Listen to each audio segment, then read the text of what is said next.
একদিকে বাড়ির উঠোনে দাঁড়িয়ে আছে একটি লাশ বয়ে নেবার অ্যাম্বুলেন্স, ভেতরে শুয়ে আছেন মৃত মা। অন্যদিকে উঠোনের মাঝখানে চলছে তুমুল হাতাহাতি, চিৎকার, ধাক্কাধাক্কি, আর তা দেখতে উত্তেজনায় ভরে গেছে চারপাশ। কিন্তু কাছে গিয়েই বোঝা গেল এই লড়াইয়ের কারণটা আরও নির্মম। যে নারী সারা জীবন সন্তানদের জন্য ত্যাগ করেছেন, আজ তার মরদেহই আটকে আছে সেই সন্তানদের দ্বন্দ্বে। ঘটনাটি নোয়াখালীর কোম্পানিগঞ্জের শাহজাদপুর গ্রামে। ৬৫ বছরের আমেনা বেগমের জীবনের শেষ সময়টি কেটেছিল মেয়ের বাড়ি বেগমগঞ্জে।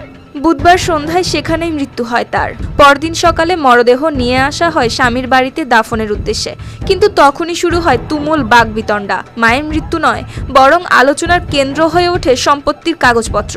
বড় ছেলে নাজিবুল্লাহর অভিযোগ, মা জীবিত অবস্থায় বেশি জমি লিখে দিয়ে গেছে ছোট ছেলে সাইফুল্লাহর নামে।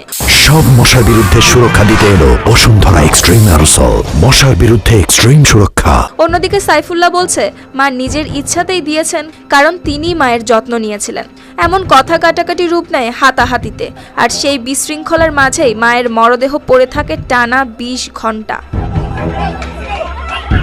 চারদিকে কান্নার বদলে তখন চলছিল চিৎকার, আর প্রতিবেশীরা নির্বাক হয়ে দেখছিলেন কি করা যায়। তখন খবর পেয়ে ঘটনাস্থলে পৌঁছান উপজেলা প্রশাসনের প্রতিনিধি। প্রশাসন জানায় পরে বসবে সম্পত্তি বিতর্ক মীমাংসার বৈঠক। এমনকি দীর্ঘ আলোচনার পর অবশেষে দুই ভাই রাজি হয় মাকে দাফন করতে। শেষে বৃহস্পতিবার দুপুরে স্বামীর কবরের পাশে মাটি চাপা দেওয়া হয় আমেনা বেগমকে। News desk.